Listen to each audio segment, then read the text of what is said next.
Hi everybody, welcome back to our channel. In this video, I'll be showing you how can you pair someone else's AirPods. In order to do this, you have to first of all follow the steps.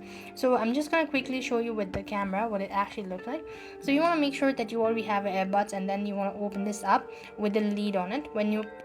So you want to pull the AirBuds out, and you could see this is pairing. Right now what you need to do is exit out this. So here you want to go ahead and locate the AirBuds.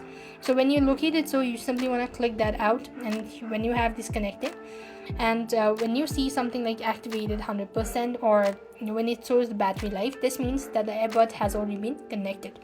And sometimes you may also need to confirm the connections and acknowledge that the owner can see the location. And that is how you could pair someone else's AirPod that you don't own. So that's all for this video. I hope the video was helpful. Make sure to like, share and subscribe. Thank you for watching. See you in the next video.